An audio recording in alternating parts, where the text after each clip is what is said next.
Mutual fund सही तो है, ये बात मैंने अपने लास्ट वीडियो में क्लियर की थी।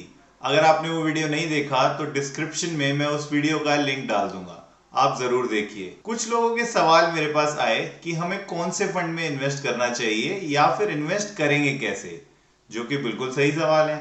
तो इस वीडियो में हम लोग देखेंगे कि किस प्लेटफॉर्म के थ्रू हम म्यूचुअल फंड्स में इन्वेस्ट कर सकते हैं, कौन से फंड्स हमें लेने चाहिए और कुछ कैटेगरीज उन म्यूचुअल फंड्स की। और वीडियो के लास्ट में मैं आपसे शेयर करूंगा अपने म्यूचुअल फंड के पिक्स जिनमें आप इन्वेस्ट कर सकते हैं। Hello friends, my name is Lokesh, आप देख रहे हैं वेल्दी फिट। और अगर आप इस चैनल पे नए हैं तो आप सब्सक्राइब कीजिए और बेल आइकन को दबाइए।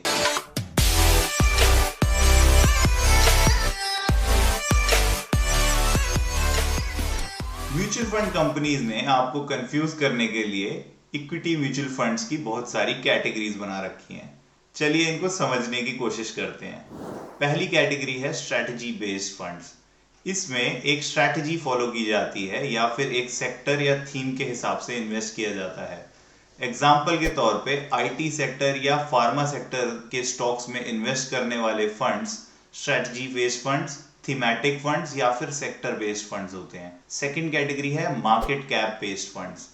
इसमें स्टॉक्स के मार्केट कैप के बेस पे कैटेगरी डिसाइड होगी। Large cap funds large cap companies में इन्वेस्ट करेंगे जो कि बड़ी कंपनीज हैं, इसमें रिस्क कम होगा। कुछ एग्जांपल्स हैं जैसे रिलायंस या फिर एचडीएफसी। और सेकंड कैटेगरी इसी के अंदर है मिड कैप फंड्स की। Mid cap funds mid size companies में इन्वेस्ट करेंगे जो शायद थोड़ा रिस्की होगा। कुछ एग्जांपल्स हैं जैसे कि रिलैक्सो का स्टॉक या फिर एस्कॉर्ट्स का स्टॉक। थर्ड कैटेगरी जो सबसे ज्यादा रिस्की है वो है स्मॉल कैप फंड्स की।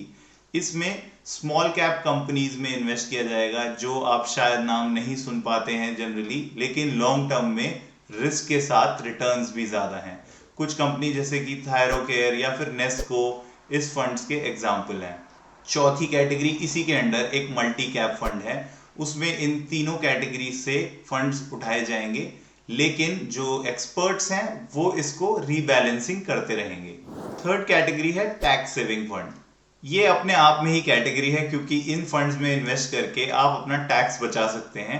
बट एक चीज याद रखिए, इनमें इन्वेस्ट किया हुआ पैसा 3 साल तक लॉक्ड रहेगा। फोर्थ कैटेगरी है इन्वेस्टमेंट स्टाइल बेसिस। इस कैटेगरी में दो सब पार्ट्स हैं। एक्टिव फंड्स जिसमें एक्टिवली फंड मैनेजर पैसे को मैनेज करेगा, और पैसिव फंड्स जिसमें वो एक इंडेक्स के रिटर्न्स को मैच करने की कोशिश करेगा, इसलिए इसकी कमीशन या फिर एक्सपेंस रेशियो सबसे कम होता है। एक मेन बात देखते हैं, हर फंड के दो वर्जन्स होते हैं, एक है डायरेक्ट और एक रेगुलर।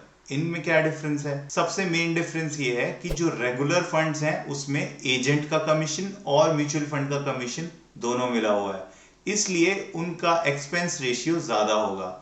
बट आपको हमेशा डायरेक्ट फंड्स में इन्वेस्ट करना है जिससे कि आप एक्स्ट्रा कमीशन ना दो और लॉन्ग टर्म में आपके रिटर्न्स मैक्सिमाइज हो पाए। अब एक ऑब्वियस क्वेश्चन आता है कि इन्वेस्ट करेंगे कैसे, कौन से प्लेटफॉर्म्स हैं जिनके थ्रू हम इन्वेस्ट कर सकते हैं। तो आज की डेट में मार्केट में बहुत सारे प्लेटफॉर्म्स हैं जिससे आप डायरेक्ट फंड्स बाय कर सकते हैं। ग्रो ऐप या फिर ईटी मनी, पेटीएम मनी, ये सब कुछ अच्छे प्लेटफॉर्म्स हैं जिनके थ्रू आप डायरेक्ट म्यूचुअल फंड्स बाय कर सकते हैं। जीरोधा में अगर आप अकाउंट ओपन करवाते हैं तो आपको कुछ एनुअल फीस देनी होगी, बट उसका बेनिफिट ये है कि आप म्यूचुअल फंड्स के साथ साथ डायरेक्टली स्टॉक्स में भी इन्वेस्टमेंट कर सकते हैं। मैं पर्सनली जीरोधा की कॉइन ऐप से म्यूचुअल फंड्स बाय करता हूं।